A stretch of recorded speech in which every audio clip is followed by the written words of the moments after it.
Hey everybody, welcome to Hear Us Out. I'm Patrick. And I'm Paul. How's it going? Not too bad. How's things on your side of the galaxy? Not too bad. I have transported myself to another location away from my normal setup. So if I sound weird or anything like that, let me know. And yeah. You But yeah, how's it going with yourself? you sound lovely. You look wonderful. I'm using the advantage of homeroom here to throw in a little bit of blue in homage to the original lightsaber color. That's right. It all started with blue before green came along and before Samuel L. Jackson decided purple was needed. We have Obi-Wan.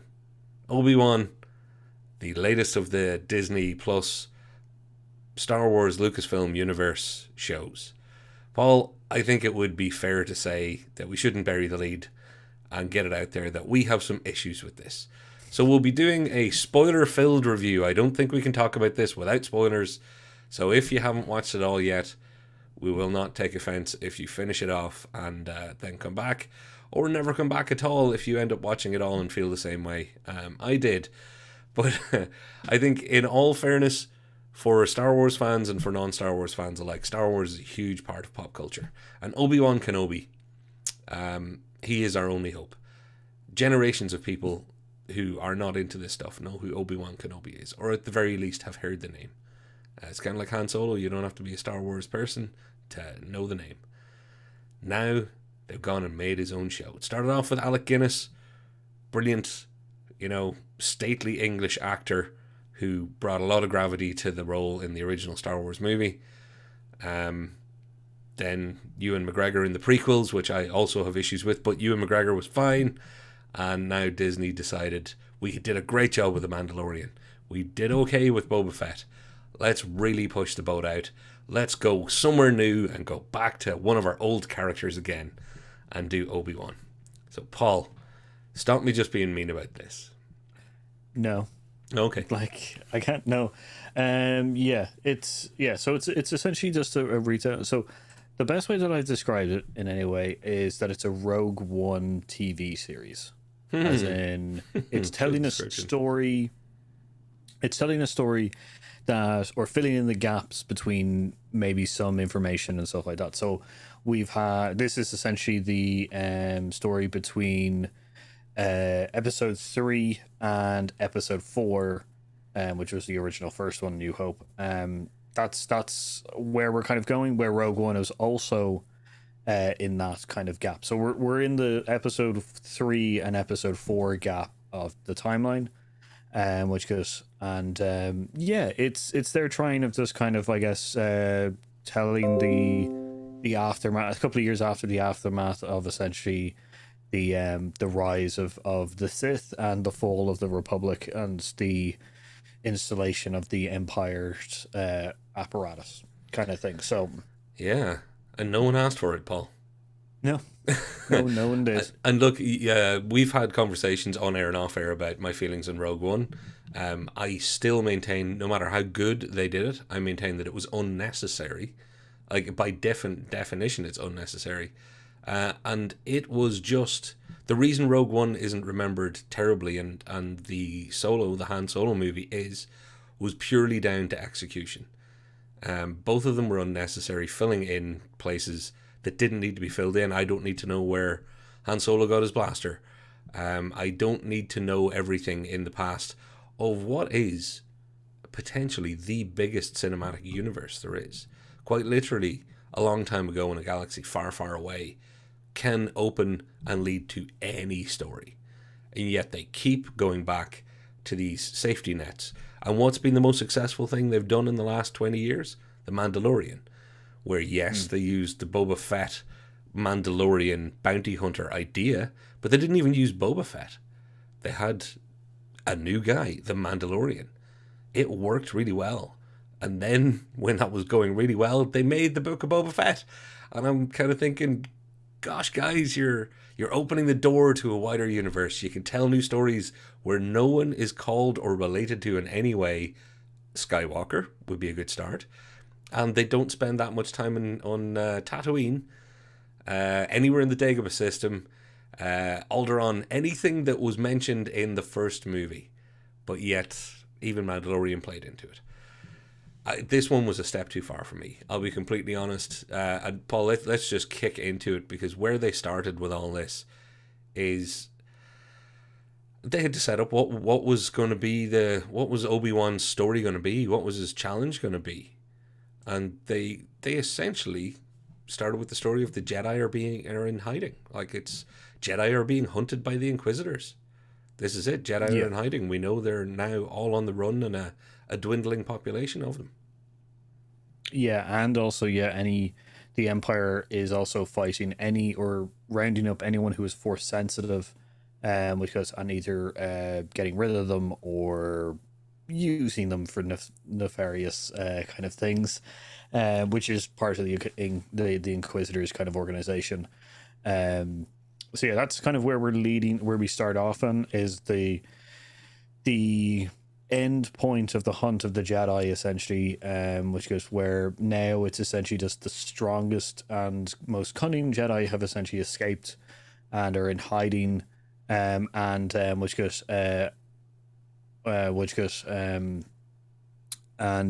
most of them have either cut themselves off of the Force because it makes them invisible, which is Obi-Wan has done himself. But he is still sticking to his original mission, which was from the episode 3 ending, which was to watch over the children, which was specifically he's watching over Luke, because... And that's going to come up again in a moment, Paul. Specifically, he's watching over Luke. Yeah. He's specifically watching over Luke because, I guess, putting Leia in the hands of essentially a senator is kind of like, why is that old man hanging around you? Kind of thing. A little bit harder to explain than have this Tatooine again.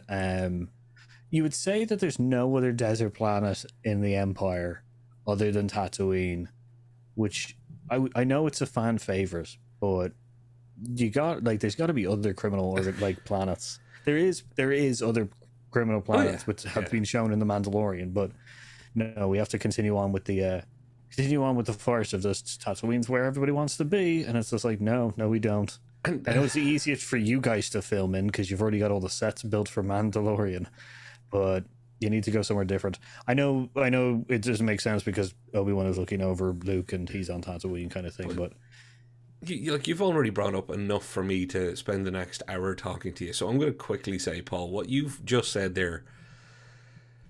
He's cut himself off from the Force to make himself less easy to find. They don't show that very well. They don't explain that very well. They don't really make that a decent feature, more a byproduct, and use its consequences to show a weakened Obi-Wan. But they don't actually bother fleshing it out in that way. You know, if you're not into Star Wars, you're going to possibly have missed that by a mile and just go, all right, yeah, so Ewan McGregor's a wee bit lazy. He's not keeping up his daily routine. Maybe that's it. I don't know. Maybe sand gets in his pants and annoys him like it did Hayden Christensen originally. He hates sand. But just what the hell? And then the story they choose to do. Okay, Inquisitors showing up. People showing up to hunt down the Jedi. Okay, I think I see where they're going with this. We're going to see what it was like for Obi-Wan to evade capture. The things that happened to him, the adventures he went on, the strange new happenings that could have added to the world from then to A New Hope, Star Wars Episode 4, whatever it was called when you watched it first. I'm going to continue just calling it Star Wars, the movie. Why then do we go from that as our setup with, the lovely introduction, the opening scene of another Jedi on the run? It wasn't Obi-Wan. And they meet, he meets this other Jedi on the run and is like, can't help you, buddy. You better get out of here. We're all being hunted. This ain't good. Straight to Paul, the entire reason this series exists is not because of Luke. No, they went cheap and they were like, hey, we can show you Luke, but we have a bit of a writing problem that Luke isn't supposed to know Obi-Wan Kenobi or really know that Ben Kenobi is Obi-Wan Kenobi. So who could know that? I know, his sister Leia. And that's where it all breaks down, Paul. That's where it all goes wrong for me. It was a lazy, stupid, problematic choice. Because it causes nothing but problems. Yeah, Like we've already literally got someone in the chat who's literally just pointed out the badness of essentially retconning Leia's knowledge of Ben Kenobi, which goes, yeah. So essentially, they've retconned that young Leia, has met Obi-Wan Kenobi / Ben Kenobi, which goes, they have made it, which goes, he's have they full on said, oh no, she knows that this is the guy later on. She understands that when she's recording that message, help me Obi-Wan Kenobi, you're my only hope, that she was now we're supposed to believe that she actually knows who she's talking to. Is that what you think they've gone for? Because I think they may have gone for that grey area of, well, maybe she never connected the dots because maybe she's just that stupid, which would be a great disservice to one of the smartest characters in all of their universe. So yeah, it's a bit of a hard one because what she sends to Obi-Wan Kenobi is, you fought with my father in the Clone Wars kind of thing, and which is true. But the thing is that there would have been a more personal message if she knew about Leia doesn't seem to be the kind of 10-year-olds that would ever forget about the fact who essentially shaped her entire ideals about showing the actual which goes badness of the Empire. Originally she was just on Alderaan, protected country, essentially as a senator's daughter kind of thing. So there's it's just a weird thing now where she doesn't put a personal message in it. Obviously they can't because they would have to essentially revisit the hologram and redo it and stuff like that, and I think that goes a little bit too too much. So but do you think they're expecting people to, what do you think the people who made Obi-Wan, this show, are expecting people to now think of Leia and Ben? Are they genuinely expecting people to think, okay, she doesn't associate him because she never heard his full name, Obi-Wan Kenobi, and she heard it as, Kenobi, Ben Kenobi, whatever. At this stage, I can't even remember if she heard his full name at any point. She heard both names.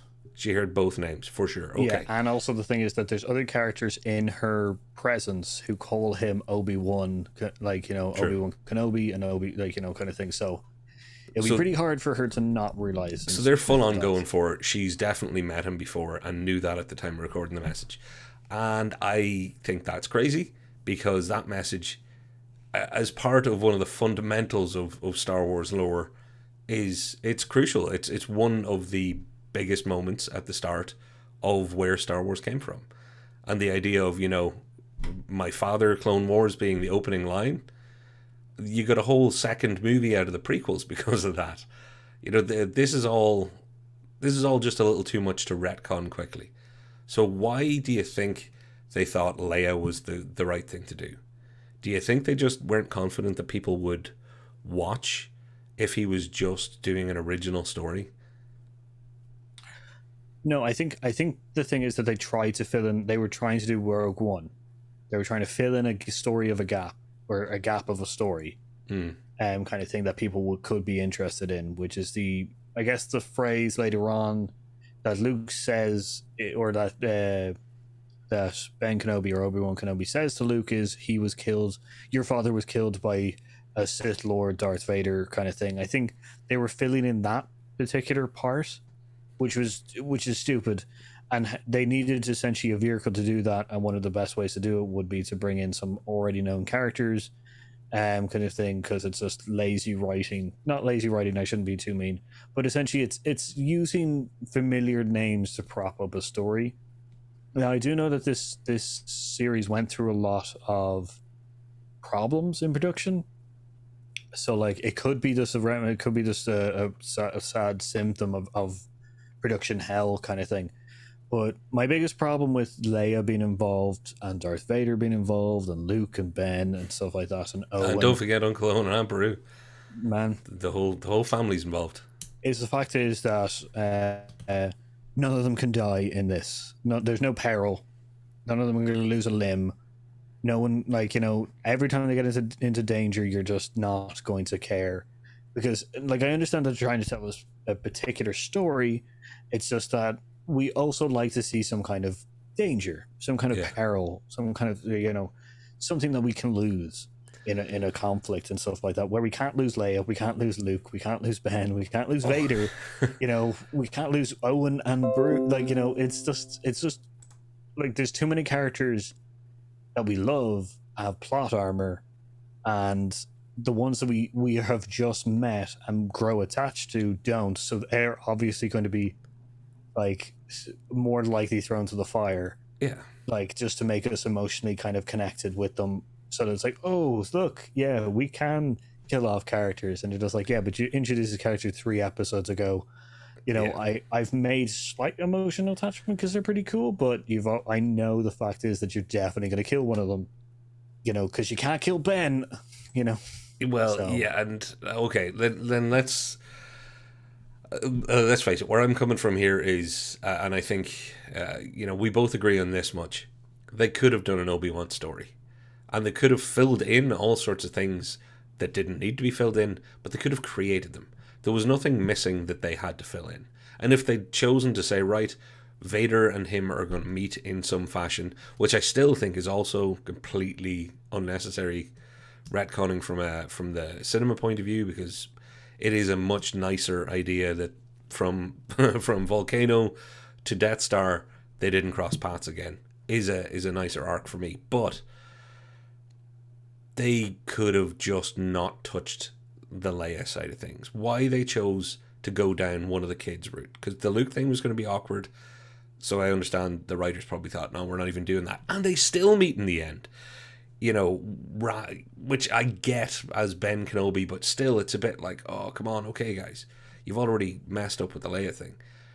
They have him on the run. They could have him going to any planet, helping any bunch of people, expanded on what it was like in a time when Jedi were being hunted and the Force was not something that you could easily wield in public, and how maybe he had spent some time trying to rebuild the Jedi, and you can create something brand new, you can do anything you want, and they just didn't. So bad.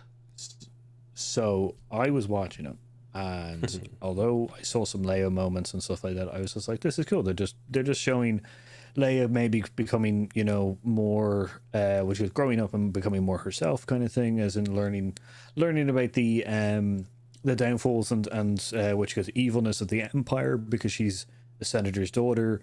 He would be working in the Senate. They could kind of see some kind of, the Empire is good because, kind of thing but having her essentially see the worst parts of the Empire essentially would have been really cool. Separate from Ben. Ben Kenobi's story would have been really good if the thing is that Jedi that he finds is essentially the whole kick off of him kind of going, oh, I should probably help. Like, I shouldn't abandon the Force. I shouldn't abandon my beliefs. I know that I'm here to protect it, but I need to help this one Jedi. Yep. And it would be excellent if that one Jedi becomes Ben Kenobi's next apprentice, but is essentially killed by Vader, once again proving the fact that Anakin is gone. Kind of like you could still do the whole like Jedi essentially underground rail. Yeah. Kind of thing. Yeah. You could still do that, and you could be Obi-Wan trying to get this Jedi through the underground railroad, to somewhere safe, kind of thing, and then him having to face Vader after he kills, this new possible apprentice or replacement of Annie, kind of thing, and then you can truly like the last fight is fine. Okay, I know a lot of people don't like it because there's no peril there and stuff like that, but it's nice to see. It's nice to see the two of them go at it. It was very visually nice and stuff like that, and it shows Ben's reconnection to the Force and stuff like that. Like, it is completely perilous, but it's a nice showpiece in the sense of it looked nice. It's two characters who kind of get to go to town on each other, kind of thing, without any danger.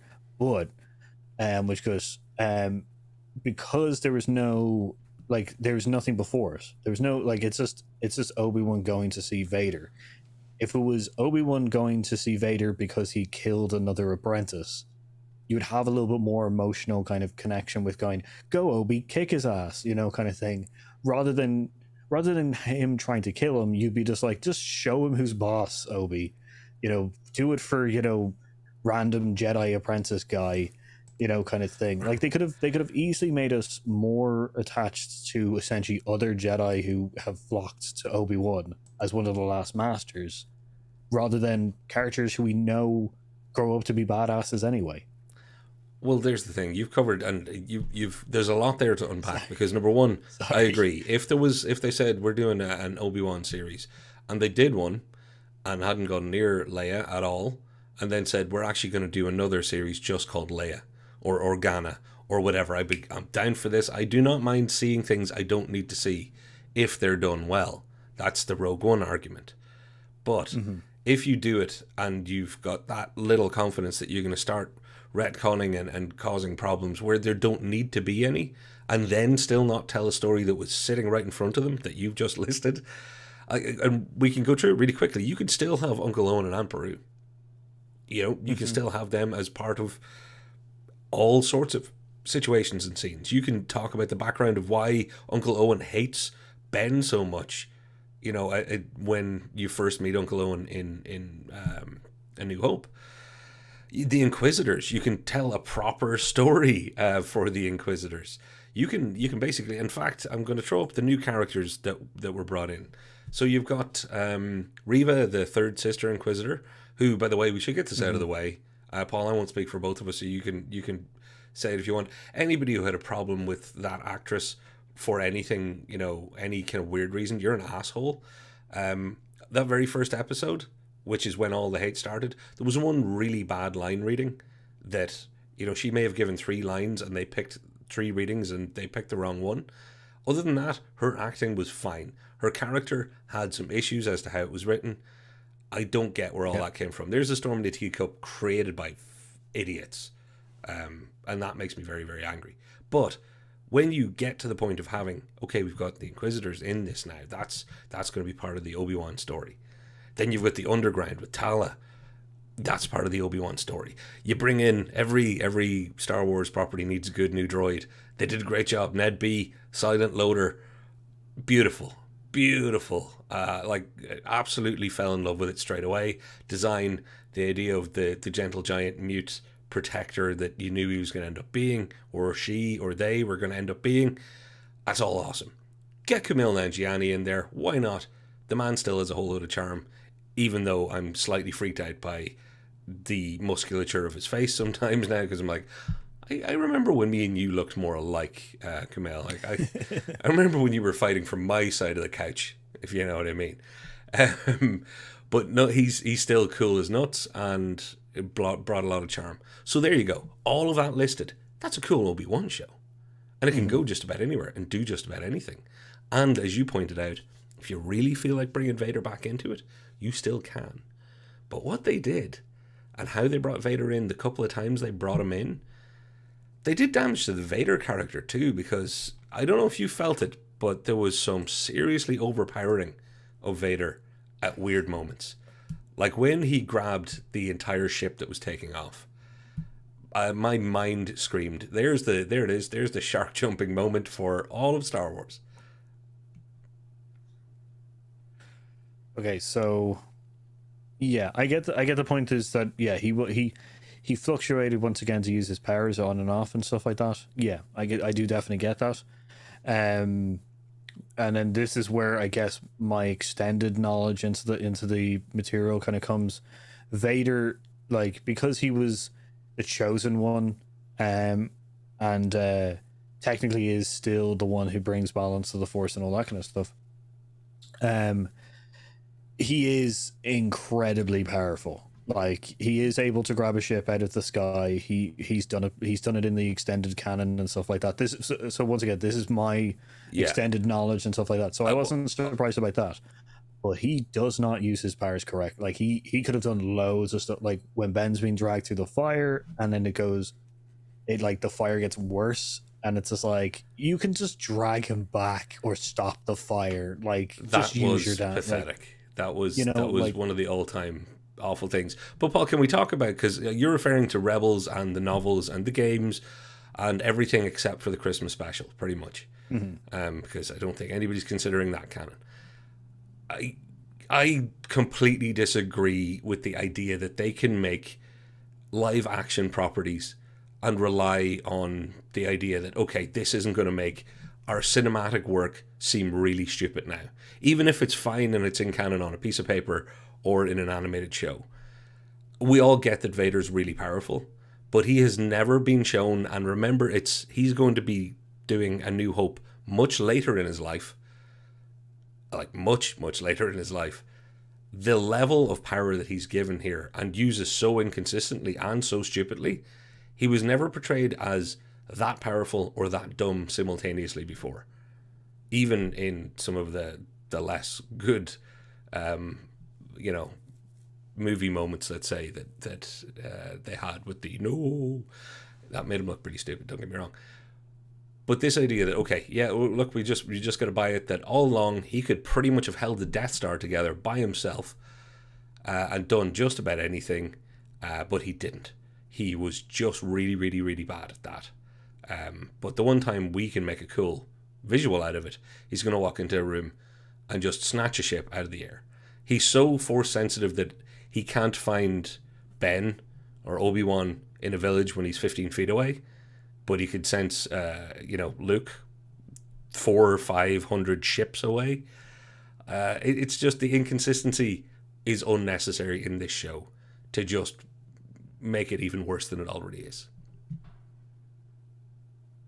Like I can't, like, so let's once again, let's unpack this a little bit. Yeah. The parts about having to watch the extended universe and stuff like that to know certain elements, that so you don't get confused. I've talked about this in the Marvel universe. I hate it. I hate the fact that you have to do homework to follow up and stuff, kind of thing. The inconsistencies is a combination of space wizards can do anything, so it's kind of hard for them to do nothing when you need them to, kind of thing. So that's where where a lot of the inconsistencies come from. It's just plot armor coming into effect and stuff like that.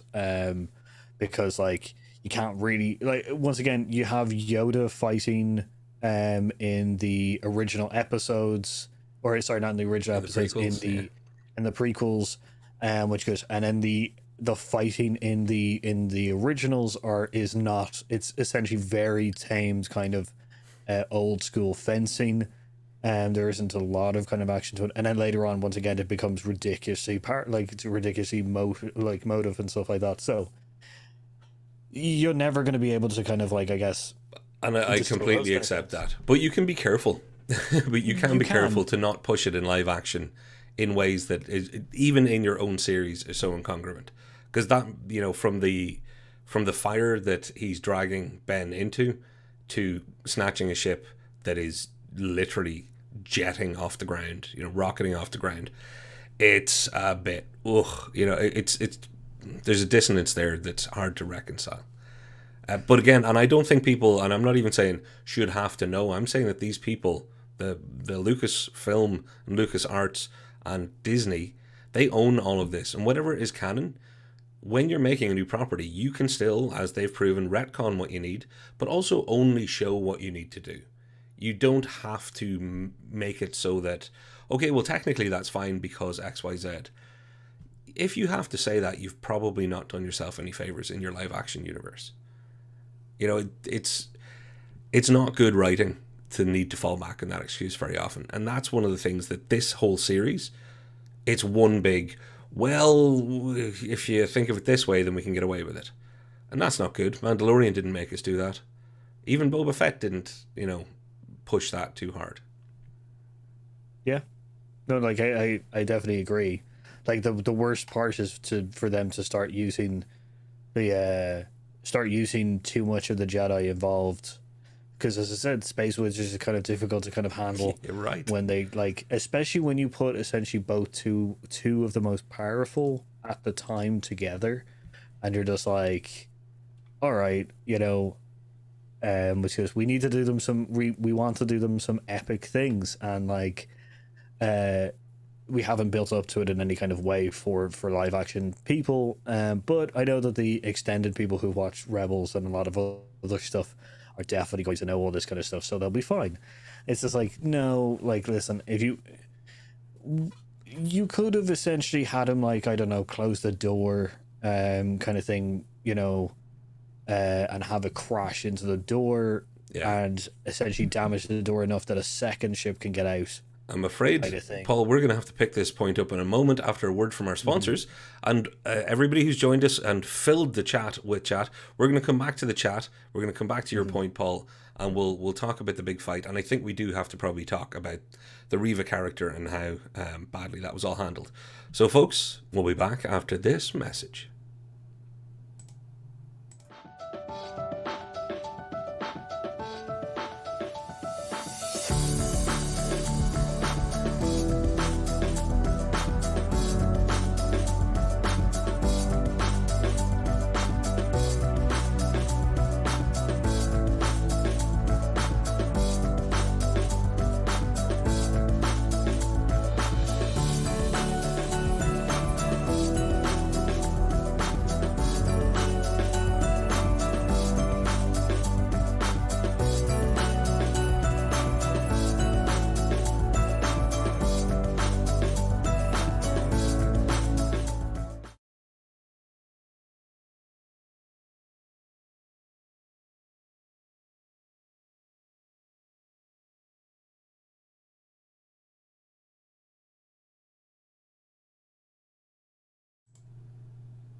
And we're back.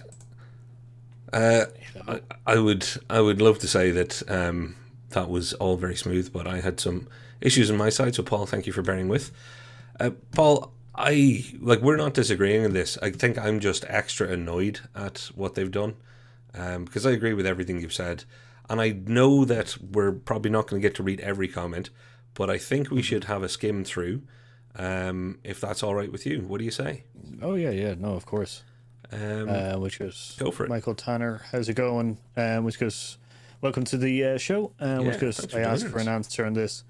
Why wasn't Leia more upset when Luke in A New Hope? A New Hope, when Ben died, she knew him more as the series shows, and I know she's a badass except for as I said. Thank you very much. And huge hole when Ben sees the hologram first play, when Obi-Wan sees it first play, he's a little like, oh, who is this then?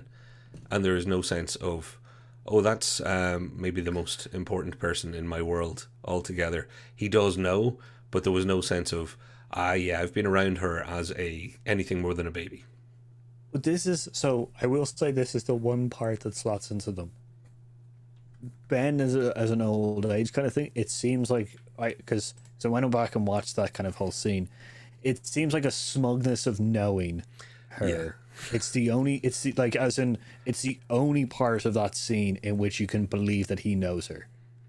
Metatorians make you smug. As in that one of those two, that like Leia or Ben know each other, is literally Ben. Ben has got a cheeky kind of smile kind of thing, and like, you know, a little bit of a kind of like, you'll have to become a Jedi to, like, you know, save her, you know, kind of thing. Like, it's a very cheeky kind of moment, but her whole communication to Ben is just is like a stranger who's just like, I've heard stories about you, kind of thing. So that's my only. And I'm gonna say, Michael Tanner, welcome to the show, and you're absolutely right though. That moment with, you know, strike me down, Leia should have been much more upset at his passing. Lisa, you've said a few things, so I'm gonna, Paul, will you skim through with me, and we'll try and synopsize. They made it clear through what he says to each other. Jedi who tries to get his help, he's very much advocating for giving up the Force. Okay, yeah, gotcha. Which is, like, you know, the Inquisition are essentially using the need for the Jedi to help common people, because Obi-Wan has abandoned that. Yeah, which, like as I said, is a hell of a storyline that they should have lent into.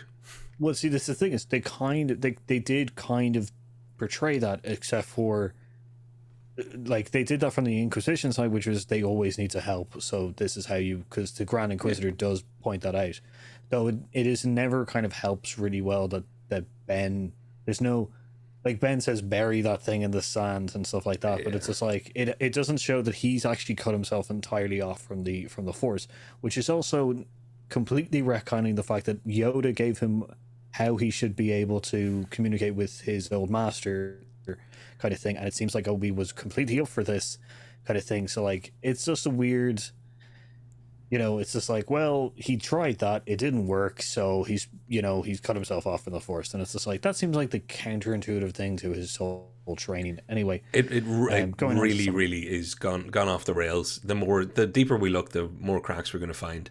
Lisa also mentions the fight between Vader and Obi-Wan. It's boring knowing the outcomes. I actually don't think it's just because we know the outcome. I don't think that fight was great. From a choreography point of view, it left me a little cold. But I think for me, it was the use of Force and the way it was used. And I know there's that supposedly great moment where it's like, Obi's got his mojo back. Look at this, whoosh. It all just didn't land for me. Cover him in a pit of rocks. Take the throne room fight in Jedi and then kind of go, well, if, is this one of the other great lightsaber battles? Mm-hmm. For me, it's not. I'll give Kylo more time than I'll give this one. But that's just because of the nature of how they tried to play it off visually. It didn't work for me. I'm going to watch it again because I know that the world is on fire with people who think it's just great to see them, clashing lightsabers again. Maybe I wasn't in the right mood because the whole thing had put me off. Who knows? Myself, I really liked the fight, but I knew the outcome. It was, as I said, it was nice to just, I guess, fanboy them fighting with Force and stuff like that.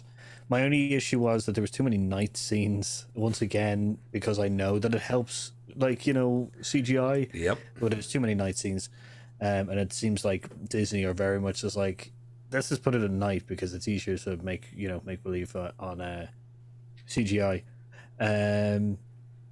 Which is Lisa also says that Reva's character wasn't great at the beginning, which is it was a badly written kind of character.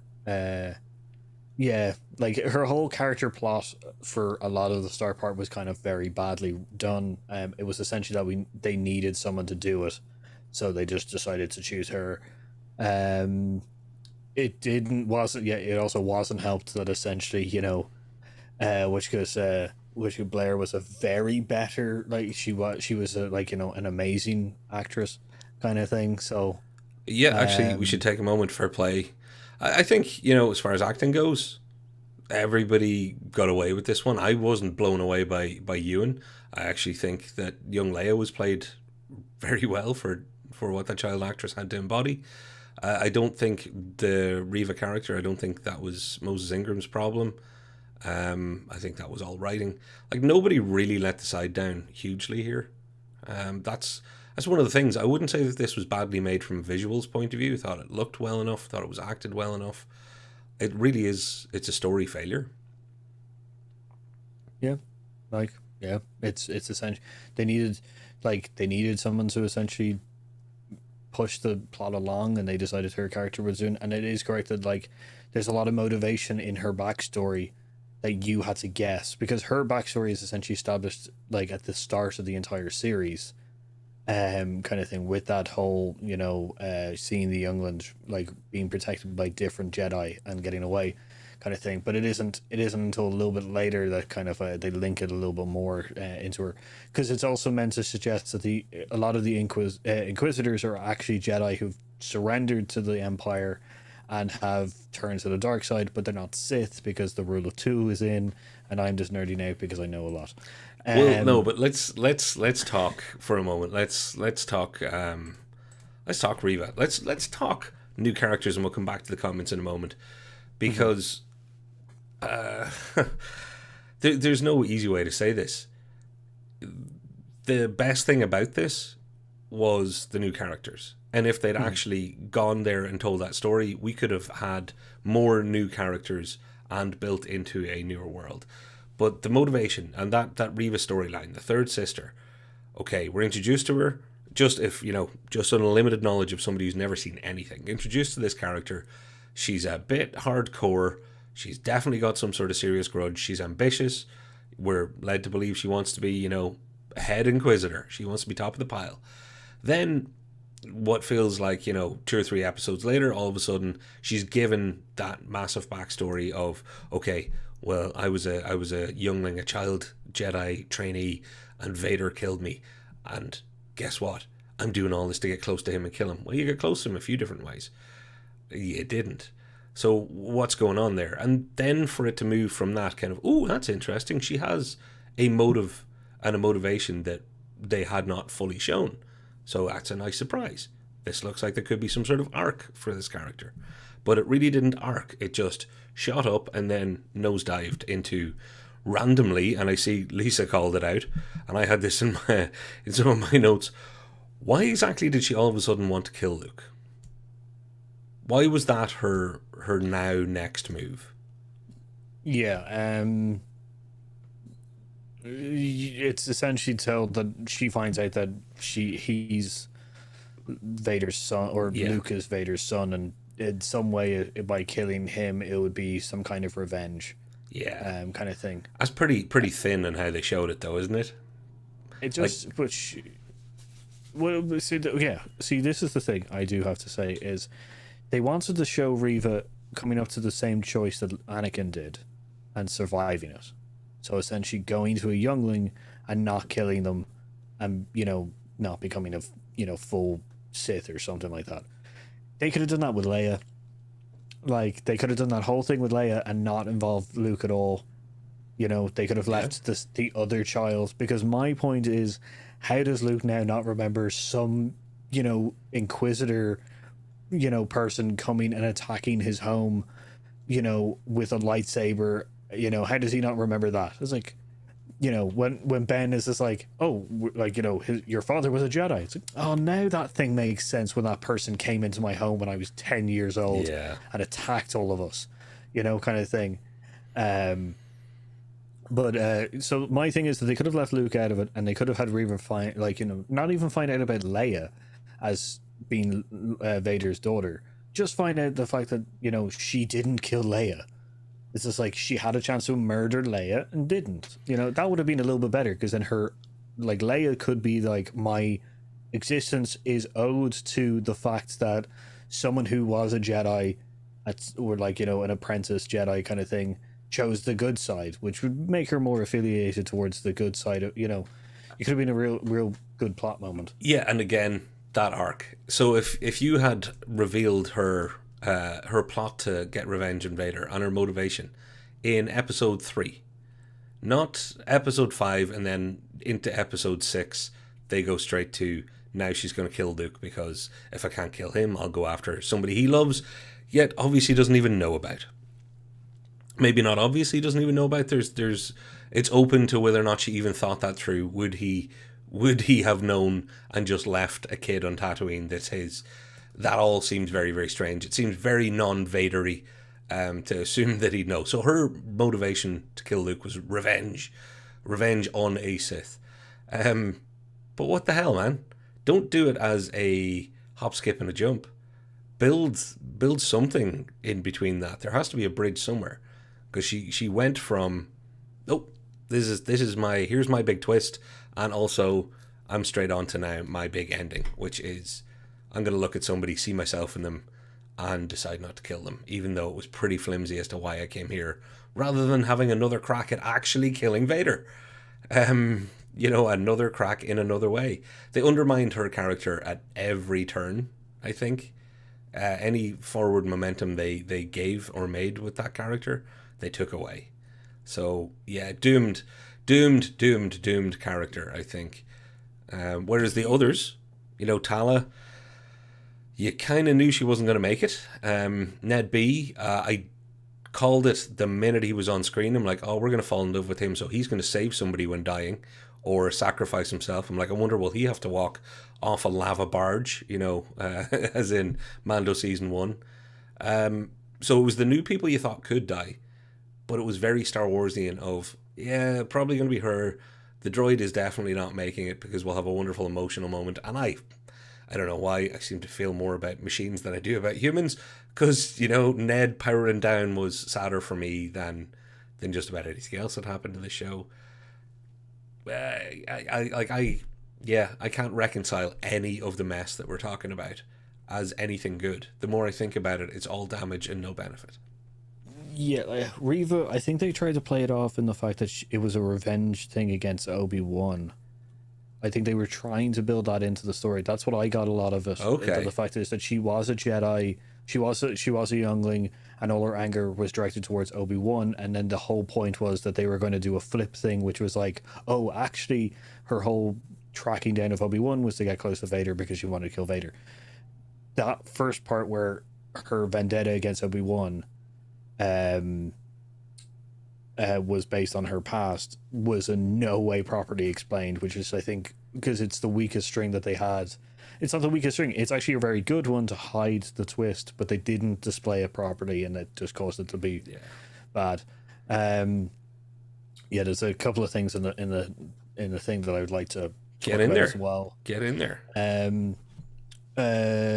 Reva knew Leia was force sensitive when she interrogated her, since she was accustomed to hunting and killing for. So this is the thing: is you don't need to be force sensitive to go against the mind parts of the force. You just need to be strong-willed, which is told in the first episode, A New Hope, when Obi-Wan mind controls those two troopers and says that it only works on the weak-willed. So you don't need to be force sensitive to be able to struggle against the mind control stuff of the force. So at this point, also Leia isn't using the force in any kind of way.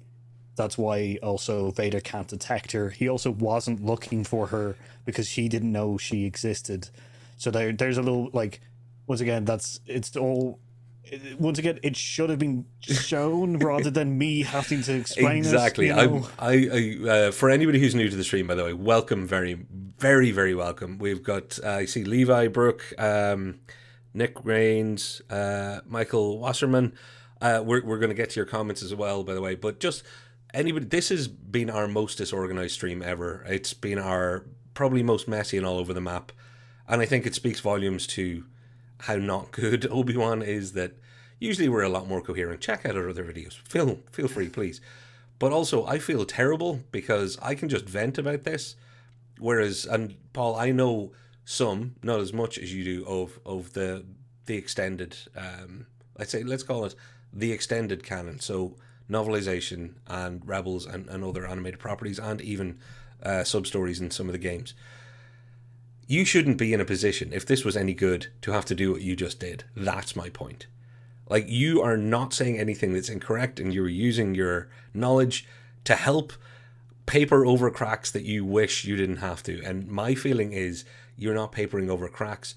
You're spackling in entire chasms in the wall for these people out of the goodness of your heart, because deep down, we don't want this to take Star Wars down. We don't want to be negative about this. We wanted this to be good.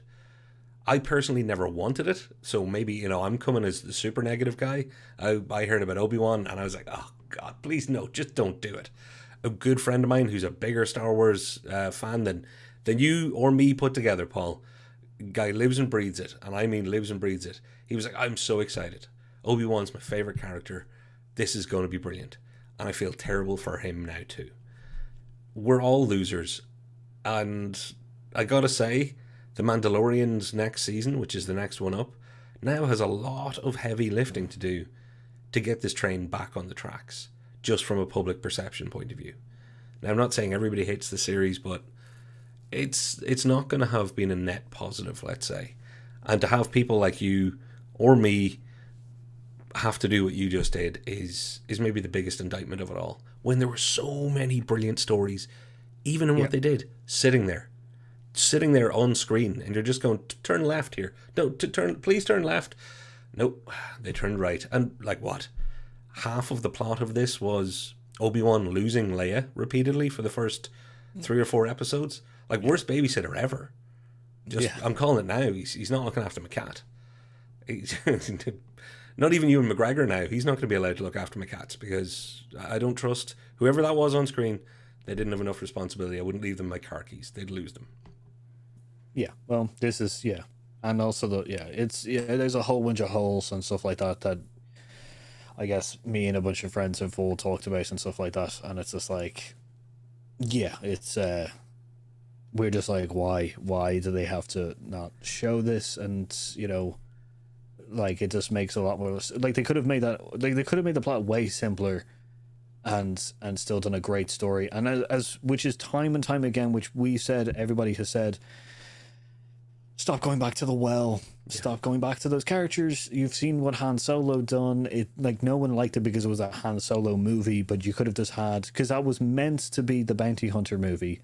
That was meant to be like a bunch of bounty hunters working together essentially as a heist kind of movie, but they didn't feel it was strong enough, so they put Han Solo into it and Chewbacca and loads of other characters that they knew, and ruined it. Also, a really big telling of why this also didn't work, or why Disney even knew that this wasn't going to be great. Mando was series, very small, which goes series, I think 6 series as well. You talking number of episodes? Yeah, and this also had a very short number of episodes, but the first 3 were pretty much released in the same week. So Disney knew that this wasn't going to be a hitter. That's a very good point.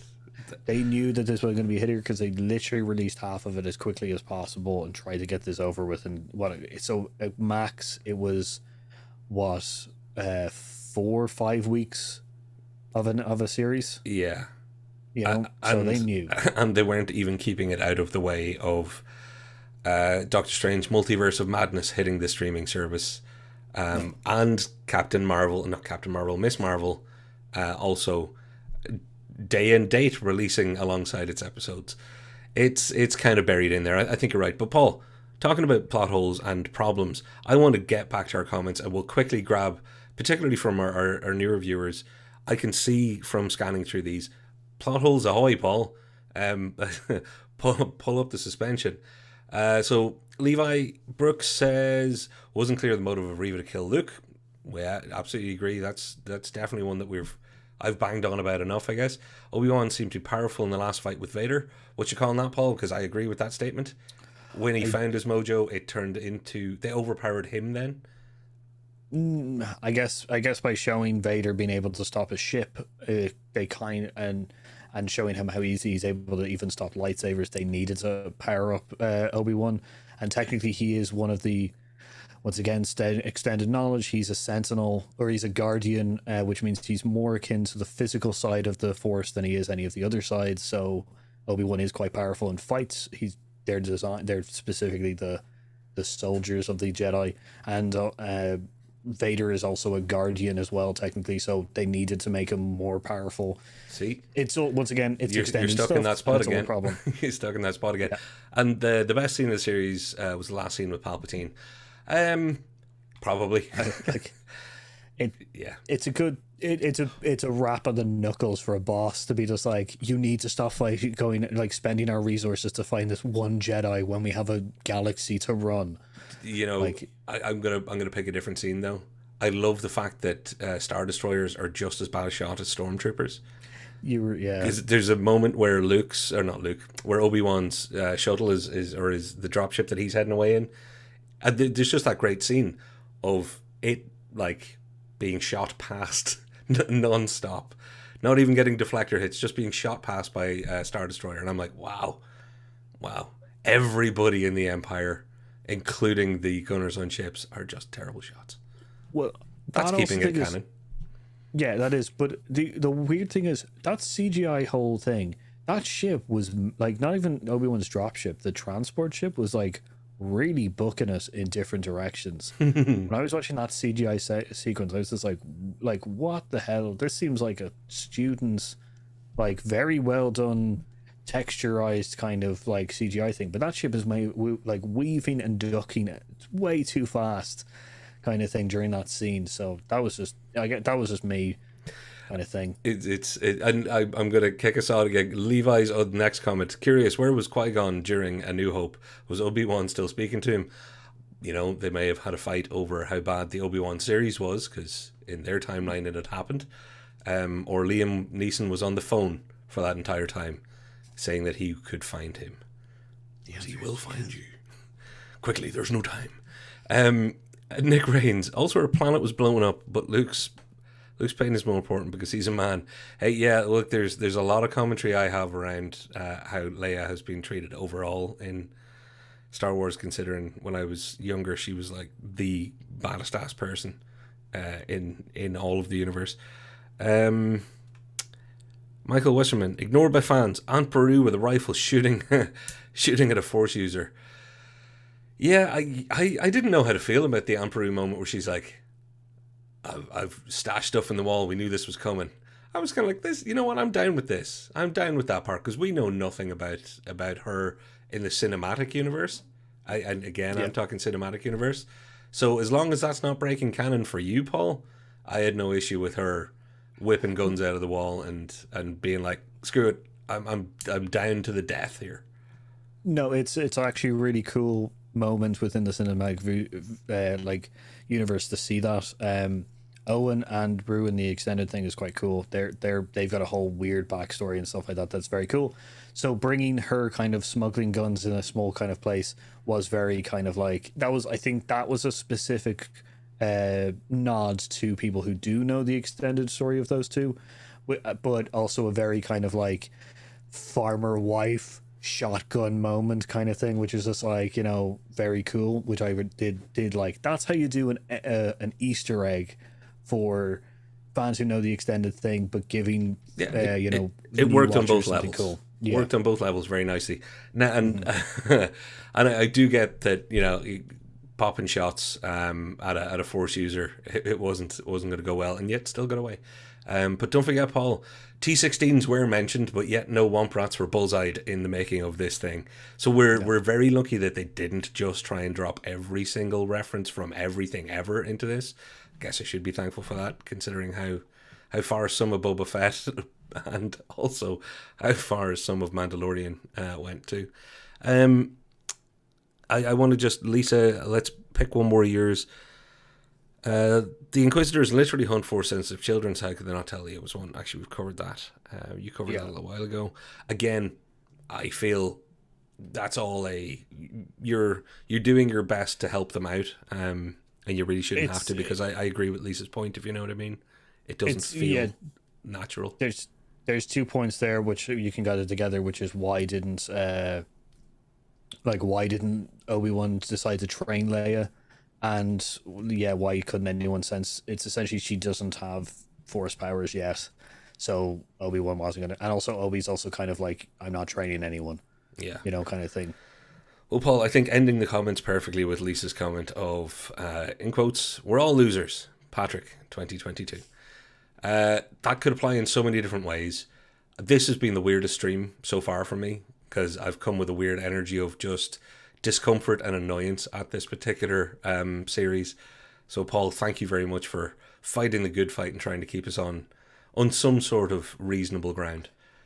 No, it's a damning indictment that essentially someone who knows the extended universe has to be just like, well, actually this is the reason. You know, it's an absolute like nail in the coffin for the series. Yeah, you know, because I didn't need to explain anything from the Mandalorian.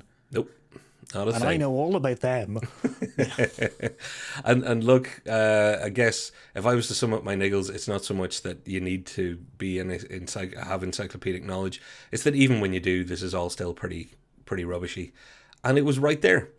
This was a swing and a miss when the ball was on a rope. You know, they had this one laid out right in front of them. They walked right up to the door in that first episode and then didn't walk through it and proceeded to go. It was nice to see Jimmy Smits. How about that? There you go. It was nice to see Jimmy Smits. It was nice to see Senator Organa. So there you go. I'm going to take that from it. Also, just as it was also nice to see what you could say, Zach Braff back back in the series. Zach Braff? Yeah, Zach Braff was in this. You're going to have to tell me and our listeners. He was Frank, the truck driver who drove Obi-Wan and Leia. Zach Braff did that. Huh. He did the voice for them. Very good. I didn't spot it at the time. So there you go, little trivia. So this is on our magic wall of pins and red string. This is how we connect Garden State to him and Natalie Portman, all the way connected into an alternate a galaxy far, far away. Yeah. Okay, it's all, every piece of entertainment is actually secretly one story, just told through the multiverse. Right, Paul, we've got time for one more comment, I think. I used to enjoy the fact that Obi-Wan came out of retirement to help Luke in A New Hope. Now see that he already helped Leia. Yeah. That's a really good point and a really big sting in the tail for me too. Okay. No, as we said, this was a completely useless story to be told. It has essentially damaged a lot of the other parts to it, which is, so it's Rogue One done badly, in the sense of it's a story that didn't need to be told, and it's just damaged a bunch of already established nice characters. It's Solo, a Star Wars story. Yeah. But remember, out of that, good things can come. We got the Mandalorian. Who knows what else they'll do, and they'll do it well. I'm still hopeful. They should keep telling stories, and they should expand the universe as far as they can, away from one particular family, please. Yeah. And there is possible of a second season of this, that they could decide to break away from any of the other characters. I just thought the best way to prop this up was to have a bunch of characters in it, but we don't know. We'll see with the backlash of this if a second season actually does come, kind of thing. But I do know that one of the main writers came out and said that he's thinking about, or there's some kind of thoughts about a second season. Kind of thing. So I would never deny a person their livelihood, but if he can think of something else he'd rather write, I'd say go for that as well, dude. Anyway, Paul, do you want to walk us home? We've hit our time. Yeah, thanks very much for watching. Let us know down in the comments down below what you thought of Obi-Wan. Are we right? Do you think that me having to essentially also help the show is a good thing? Kind of thing. Yeah, so let us know what your thoughts are. Are we right? Is it a bad show? Did we miss something that's key to this whole thing? Like, subscribe, ring that notification bell. Don't forget, guys, we are trying to get to 500 this year, so because we can open up the community section and start talking even more to you wonderful people. We have some of the best audience members in the world. You can see from the chat. I'll go one further and say we have the best, because I would put our audience toe-to-toe against any other comment section in all of the internets. And that leaves me with the job then, Paul, to say, if you like what we do, like and subscribe and share and all that stuff. But if you like Paul, specifically Paul, I'll point to you this time, you can find him at his address, which is in our comments down below or in our description. Now, again, almost got you. But you can see him with a bunch of very, very talented people on Homebrew Quest. That's Homebrew Quest is your search term for YouTube. It is a D&D show with the beautiful twist or the beautiful theme of Hibernia, Ireland, quite often. And what do we have? Alcohol. So there's drinking involved. So there's some beer-themed japery. And you also recently went into a galaxy far, far away. So the guys and girls at Homebrew Quest are doing an amazing job. Go check it out. Paul's part of that crew too. And if you want to hear from two people that are even better at this than us, It Takes Two podcast, definitely go check their stuff out. Support them in any way you can. Their link is in our description down below. We keep hyping all these people up every week. The best reason to get more people to watch us is to see if we can get even more people who watch us to watch them. So let's make the chain of goodness happen here, people. Tell your friends. Yeah, it's been great. Yeah, that was a really bad way of. I thought you were going to go, and with that, I've been Patrick. I know. I should have done it. With that, that's a sound. With that, I've been Paul, and I've been Patrick, and we've been Hear Us Out. I will see you in a galaxy much closer next Thursday. Love you all. Bye bye. You would have thought I'd been doing this for 3 years, would you?